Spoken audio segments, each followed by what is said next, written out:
And hello to you, and welcome to the Richard Nichols Podcast, the personal development podcast series that's here to help inspire, educate, and motivate you to be the best you can be. I'm psychotherapist Richard Nichols, and this episode is titled Disappointment. And if you're ready, we'll start the show. Alright folks, how are you doing? Have you had a good summer? I feel like I'm solar powered, really do enjoy being out in the sun, so I like this time of year, and if the weather's not good I do feel a little bit let down, which is a selfish disappointment, I know, but you feel what you feel, don't you? And we've long known the importance of looking below our emotions to see what else is driving it, to see if it's better placed to help us deal with bad situations, even the really bad ones. In his letter from Birmingham Jail in 1963, after being arrested on the rather trumped-up charge of marching without a permit, Martin Luther King wrote, amongst other things, this quote. He said, "There can be no deep disappointment where there is not deep love." In other words, if you feel disappointed, it's only because you care about something. I remember when the theatre and art centre, where I did a lot of amateur dramatic stuff, closed down and we had to move to a new venue, which is fine, it's lovely, but it was really sad to see everything being stripped out. The council said that the place didn't make enough of a profit and the space could be put to better use. They had different values, I guess. They saw the purpose of art as something to profit from, rather than to educate or inspire. And we still don't know what's going to happen to the drama group for the kids with special needs, or the youth group, or the art classes, but we'll see. But it's really disappointing to me. And the reason it's disappointing to me is because I care about the arts. Now, you know me, I'm one for following the science, and studies consistently show the benefits.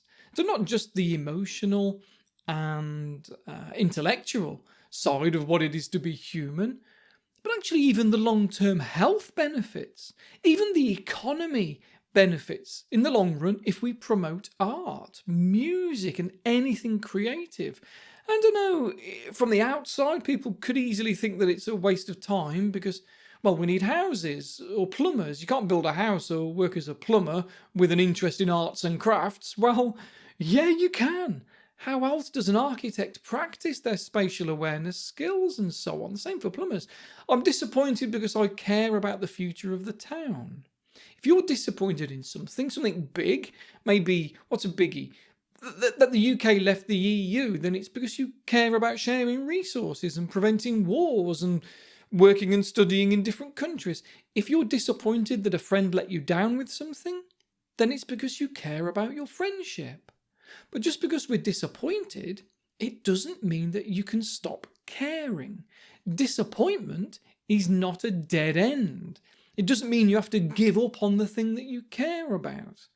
I think that because of this, the benefits of being passionate about something, caring about something, maybe even being the optimist who expects everything to go well all the time, the benefits of that far outweigh the pain of sometimes being disappointed. Even though disappointment can be painful, it's still better than apathy, indifference, and numbness. When you're disappointed, it might be easier to accept what has happened if you can say to yourself, this is because I care, and I'm glad I do. What we don't want is to think, my problem is that I care too much, I should stop caring. No, please don't stop caring. Keep your fire, your enthusiasm, your desires, your wishes, your hopes, your dreams. It's good to care. I think disappointment is a lot like grief and bereavement. It's just that we're grieving for a reality that doesn't exist. And so it's hard to let it go because it's only in our head anyway. Often like stuck grief is. Stuck grief is when the emotional processes of our brain, our unconscious, can't accept the new reality we're in. When disappointed, the reality we're in doesn't match our previous expectations. And our brain doesn't like that. We like our expectations to be met. It makes us anxious when it's not. It's like taking the same route to work every day and then One day you're suddenly on a diversion because there's a road closed. You might still get to work at the same time as usual, pretty much, but the morning doesn't quite feel the same at first. Like you got out of bed the wrong side. Everything just feels a bit weird. And this is at an unconscious level. A bit like how my wife gets anxious if I've dusted and I've put an ornament back slightly in the wrong place.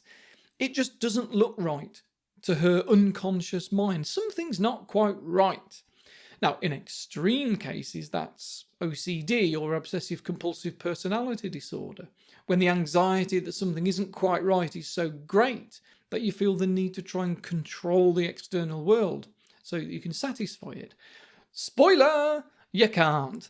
In fact, in trying to, it perpetuates the idea that you need to, which then makes you try to take even more control, which still doesn't work in the long term, and it just gets worse and worse and worse. We need to accept our reality, because without the acceptance of it, we can often bury our emotions or try and drown them out with something that's unhealthy. Being dumped, for example, that's a big disappointment to most people, especially if their expectations were that the relationship was only going to get better with time. So, whilst it's mostly okay to have rebound relationships, there's nothing wrong in using intimacy of any kind, especially sex, to make us feel better. Just be aware that it's a rebound thing, though. That's all. And don't transfer the feelings that you had for your previous partner onto anybody else. Just enjoy it for what it is and don't take it too seriously unless you consciously want to. Don't rely on your unconscious, your gut instincts is what I'm saying, because our instincts, our unconscious mind, it just wants familiarity. I guess we need to sit with our feelings and be okay with being disappointed sometimes. I've mentioned before about our sense of self, who we are, coming from our values and the things that we care about.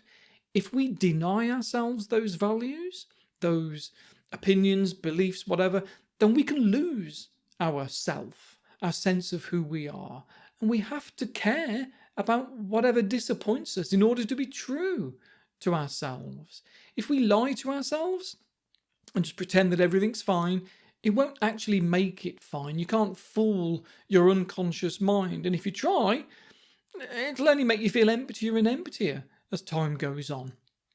But if you sit with the disappointment, understand it, accept it, your unconscious mind catches up with reality soon enough and you can move on from the disappointment, especially if you can dilute it down with some experiences that satisfy your expectations. It's why people with anxiety will so often watch the same films over and over again, the same TV programs, even though they've seen them 100 times. It's because they're familiar. It's because they're predictable and that makes them safe. Do that if that helps you. Go for walks in places you've already done plenty of times before. Don't be bored by familiarity. Be reassured by it. Be hugged by it. People are telling me lately that they're a bit disappointed over the state of the UK at the moment. Some of the decisions that have been made over the last few years have really set us back. And yeah, I'm disappointed too. But hey, what am I going to do? Leave the country? No. Am I disappointed in not moving to New Zealand when my brother did back in 2008? Oh, maybe. But maybe actually, I'm just disappointed that there's been too much emphasis in the UK on supporting the wealthy rather than helping the poor. Well, those values aren't going to change. If I just gave up on the UK and ran off, I'd still be disappointed in that sort of ideology, wouldn't I? It's just that I wouldn't be watching it quite so closely, but I'd still be watching it, and I'd still be disappointed. I need to be okay with that, because that way I keep my shape, if that makes sense. I live true to who I am. Am I disappointed that China's got fewer human rights? Yeah. I'm disappointed that a country exists where they don't have freedom of religious expression. I'm disappointed that they use what is kind of in truth slave labour to keep production costs down. But there's not much I can do about it. I'm close to helpless to change that, and I need to accept that. But in keeping my values, I need to be okay with that disappointment. Letting go of the disappointment would stop me from being who I am. So I embrace the the sadness and I do something better with it. Give it some direction, because it's there for a reason. My brain wants me to take action. Now, I get that there are some things we can't do anything about. We can't rewind time and not be taken advantage of. We can't rewrite history any more than change the ending to Game of Thrones or the Umbrella Academy. Two apparently quite disappointing things, according to most people. But what we're attached to is the desire, not the end result, not the goal itself. We're not attached to the TV show that was cancelled, but the entertainment that it gives us. And even then, it can be a tribal thing, a fan thing that we're attached to, a sense of belonging in a tribe that all have one thing in common, their love for a particular TV program. It might be the sense of belonging that's the desire, and the TV program was just a means to it. Once you play around with who you are and what you want, you might find that there's a lot more that can dilute down any disappointment and turn into a natural sense of loss and sadness that passes you by.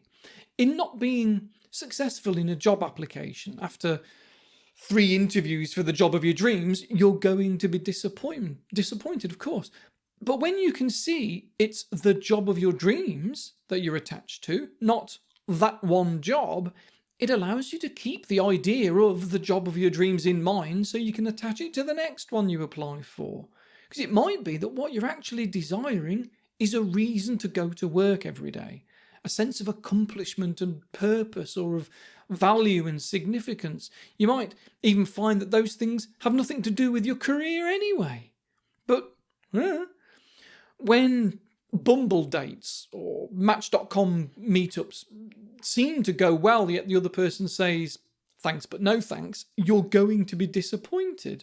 That doesn't mean you shouldn't get your hopes up or not go on dates again, but recognise that what you're attached to there is not necessarily that one person. What you were attached to is the idea of a loving relationship. Well, you can keep that idea, that hope, be attached to that, just not to the person. Because if they're not that into you anyway, they're not going to be that loving and you won't get your actual hopes met anyway. But like I say, don't write off dating. In fact, we should take more and more opportunities for things that help us to achieve our goals.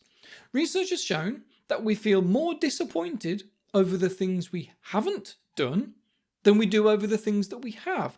There's quite a famous study from the mid-90s called The Experience of Regret. What, when, and why. That's what it was called, which showed that doing things that ultimately go wrong makes us regret trying them in the short term, but not doing things at all makes us regretful in the long term. We regret our actions only temporarily, but our inactions permanently. So we need to take more chances, go on more dates, apply for more jobs, and be true to what it is that you actually want in life, so you can hold your shape. I've used that phrase a few times. I hope you know what I mean by the idea of keeping your shape. I want you to be an authentic you, the real you who lives by your wants and needs and not become a different shape to minimise disappointment or anxiety. A fear of regret holds a lot of people back from taking action. It really does. I think because we don't know how to handle regrets. We find it so hard to let go of the if-onlys. There was a 6-part study into regret once. Mental contrasting of counterfactual fantasies attenuates disappointment, regret, and resentment. What a title! In layman's terms, they concluded that by thinking about the if-only situation, it makes us feel bad. If only I got accepted into the university. If only I'd said I loved them one last time before they died. That sort of thing. You ask people to think about their regrets and if-only situations for a while and measure their feelings of disappointment. Not surprisingly, it makes them feel worse. But in half of the participants, they also asked them to think about the obstacle itself that prevented it from happening, like lack of money, or it's too late, or you can't undo death, and to go into as much detail as they can about that. They even had parents of children that had died through cot death asking them to spend some time thinking about the what ifs. If only I'd woken the baby up, it might not have happened. That sort of thing. I'm sure they knew what they were getting into when they signed up to take part in the study, but flipping heck. The other things were more simpler things like, if only I had married that girl, or if I had not left school, or if only that accident hadn't happened, which is a bit lighter. But even on the really significant stuff, what the researchers found is that, not surprisingly, only concentrating on the what ifs makes us feel worse. But if we also spend some time on the reality of what has happened, by spending some time simply saying to ourselves, it is what it is, and I can't turn back time, especially journaling about it, because these participants were all asked to sit and write, you see.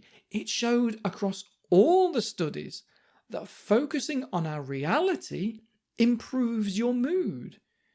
If you boil it down, it's simply acceptance. But it also shows us something we already know from so many studies over decades, that emotions like disappointment and regret are thought-based.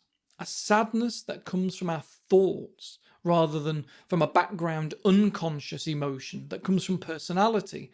And although we might not realise it, because it's so easy to dwell and indulge in fantasies, we do have more control over our thoughts than we might think. We just need to push them in the right direction and away from the what-ifs and if-onlys. Right, I've properly overrun today, so I need to go. But don't be disappointed. I'll be back before you know it. You can find me on Patreon, like I always say, where this month we've got topics like disclosing mental health issues, self-sabotage, depression. I was planning to talk about kindness as well, and dealing with entitled people. I'll see how many I can squeeze into a month, because I think September is a 5-Monday month. Anyway, time to go. Look me up on Patreon if you like, and I will speak to you there. Bye for now, folks.